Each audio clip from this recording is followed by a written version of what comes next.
Assalamualaikum warahmatullahi wabarakatuh. Statistik induktif, analisis jalur.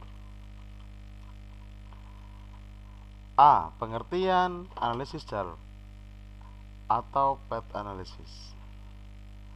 Analisis jalur adalah sebuah teknik untuk menganalisis hubungan sebab akibat yang terjadi pada regresi berganda jika variabel bebasnya mempengaruhi variabel tergantung, tidak hanya secara langsung tetapi juga secara tidak langsung. Sarwono 2012. Jadi nanti ada variabel di mana pengaruhnya itu tidak secara langsung, namun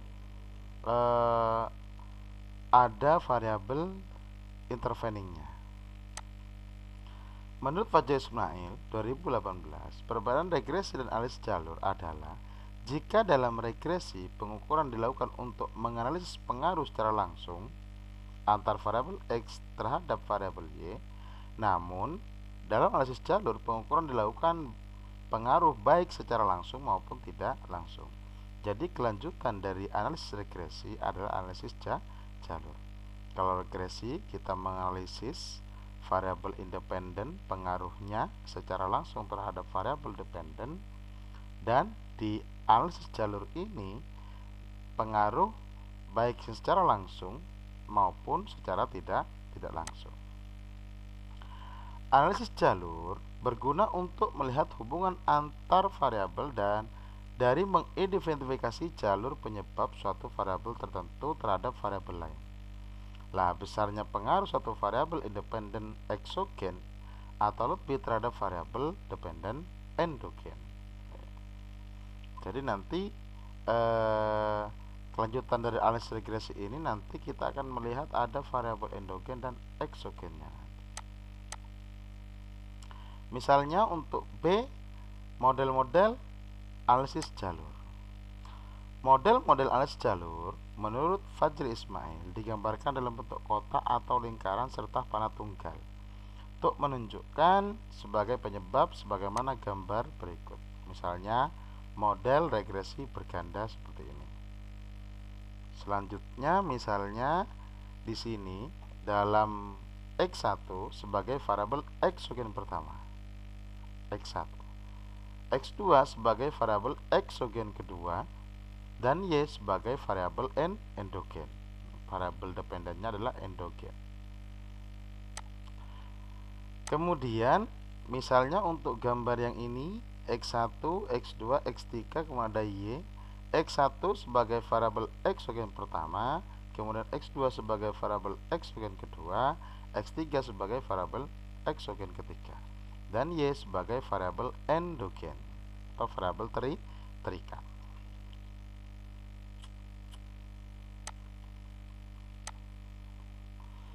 Adapun model-modelnya selanjutnya adalah yang kedua, yaitu misalnya di sini ada variabel penyambung atau intervening atau perantara. Ada X1, X2, kemudian dia melalui Z terlebih dahulu baru ke Y. Berarti pengaruh dari X1 dan X2 menuju Z baru ke Y, itu berarti pengaruh secara tidak langsung. Namun X1 juga mempunyai pengaruh secara langsung terhadap Y. Begitupun juga dengan X2. Kemudian ada lagi model dengan 4 variabel X. X1 dan X2 sebagai variabel eksogen dan korelatif. X1 dan X2 korelatif, saling berkorelasi ya. X3 dan X4 sebagai variabel eksogen. X1 dan X2 sebagai variabel eksogen bagi variabel endogen X3 dan X4, dan X3 variabel eksogen bagi X4. Jadi di sini variabel eksogennya adalah X4 bagi X3. X3-nya ini adalah variabel eksogennya. Mungkin kalau model ini nanti dia saling berpengaruh di sini antara terutama misalnya dari X1 dengan X2. Kemudian asumsi-asumsi yang harus dipenuhi menurut Sugiono 2021. Hubungan jalur antar variabel dalam diagram jalur adalah hubungan korelasi perhitungan koefisien jalur menggunakan skor Z. Pada gambar di bawah, variabel X1 merupakan variabel eksogen. Nah, ini variabel X1 merupakan variabel eksogen karena tidak ada panah yang mengarah pada X1. Asumsi-asumsi yang harus dipenuhi dalam uji analisis jalur adalah linearitas, kemudian variabel eksogen mengarah pada tepat satu panah variabel endogen. Tidak terjadi looping atau timbal balik. Kemudian yang keempat adalah model mengarah pada satu tujuan yang sama. Kalau kita lihat secara umum model ini di mana ada variabel interveningnya, dia model secara umum itu mengarah pada X4 semua. Kemudian tidak terjadi looping, tidak ada timbal baliknya. Jadi dari X4 kemudian tidak dilarikan lagi ke X1 atau ke X2 lagi. Jadi tetap bermuara di X4. Kemudian variabel eksogen mengarah pada tepat satu panah variabel endogen.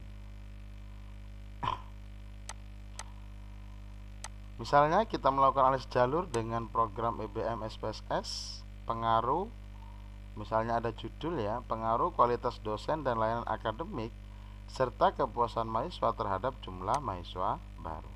Dalam hal ini kualitas dosen sebagai X1, kemudian layanan akademik sebagai X2, Y itu adalah kepuasan mahasiswa, dan Z adalah jumlah mahasiswa baru. Nah, ini misalnya datanya akan kita coba nanti. Ada 20 data, ada variabel X1, X2, Y, dan Z. Ini dia datanya. Misalnya kita coba, di sini sudah saya persiapkan datanya, dibuatkan X1, X2, Y, dan Z. Di sini kita nanti akan melakukan 2 kali analisis regresi. Di setting seperti biasa variable view-nya, kemudian untuk datanya kita input di data view.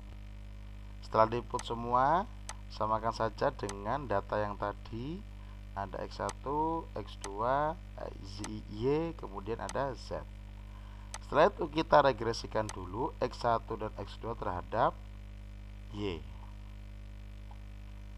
Klik analyze, kemudian regression linear. Langsung saja Y-nya sebagai variabel dependent, kemudian X1, X2-nya sebagai variabel independent. Di OK. Akan muncul output seperti ini. Setelah itu kembali lagi ke datanya, kemudian kita lakukan lagi analisis regresi linear, kemudian kita masukkan variabel Z sebagai variabel dependent. Kemudian kita masukkan lagi untuk Y-nya. Nah, setelah itu baru di oke. Jadi ini Z sebagai variabel dependent. Kemudian variabel independennya adalah X1, X2, dan Y.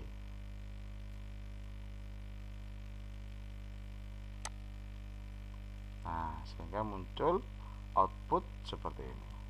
2 kali regresi.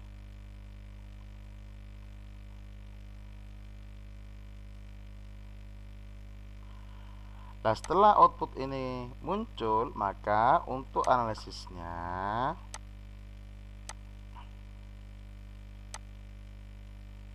ini adalah regresi yang pertama.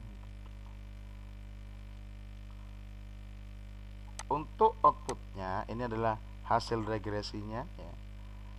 Untuk mempermudah pembahasan, misalnya ini adalah untuk yang regresi pertama. Nah, ini adalah hasil untuk regresi yang pertama, outputnya tadi. Lah, di sini untuk interpretasinya tentu saja kita bisa melihat nilai koefisiennya di sini. Kemudian ada nilai signifikansinya yang pertama. Berarti kalau secara sederhana X1 nilai signifikansinya adalah 0,007. Berarti kurang dari 0,05.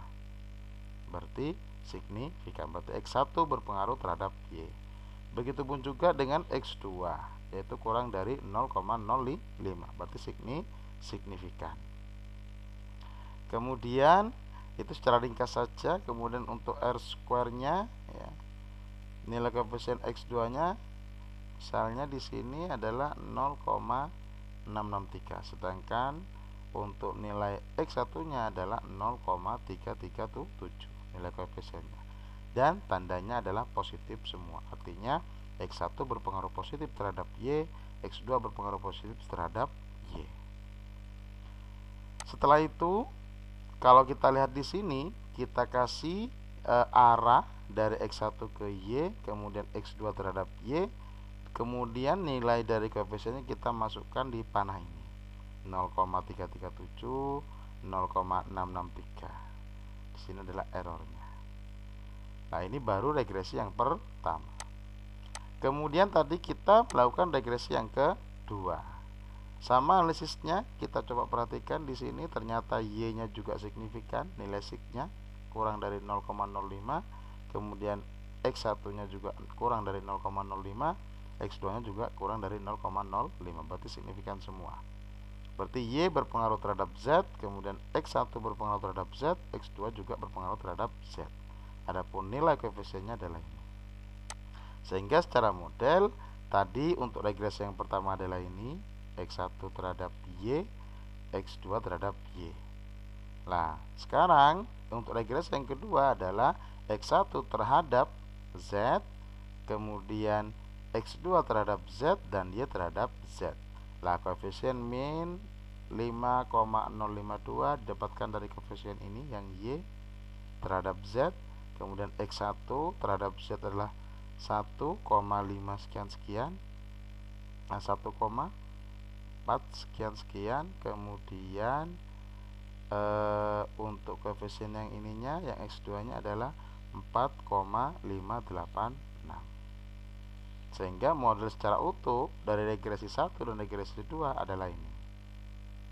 Nah, ini Y dalam hal ini berarti menjadi variabel intervening. Nah, dalam hal ini X1 maupun X2 itu berpengaruh langsung terhadap Z dan juga berpengaruh secara tidak langsung, artinya melalui Y, yaitu melalui Y ke Z juga. Nah, ini yang dimaksud dengan analisis jalur. Ada yang secara langsung, kemudian ada yang melalui variabel intervening. Nah, berdasarkan interpretasi regresi 1 dan regresi 2, maka dapat disimpulkan bahwa terdapat pengaruh yang signifikan dari X1 dan X2 terhadap Y dan berdampak pada Z. Berarti terdapat pengaruh yang signifikan dari kualitas dosen X1 dan layanan akademik X2 terhadap kepuasan mahasiswa yaitu Y. Dan ini ya berdampak pada jumlah mahasiswa baru. Jadi kalau kualitas dosennya bagus, layanan akademiknya bagus, maka nanti berdampak kepada kepuasan mahasiswa. Nah, ketika kepuasan mahasiswa atau stakeholder ini merasa puas, maka nanti juga berdampak pada animo jumlah mahasiswa baru. Saya kira itu cukup sekian, saya akhiri, kurang lebihnya mohon maaf. Wassalamualaikum warahmatullahi wabarakatuh.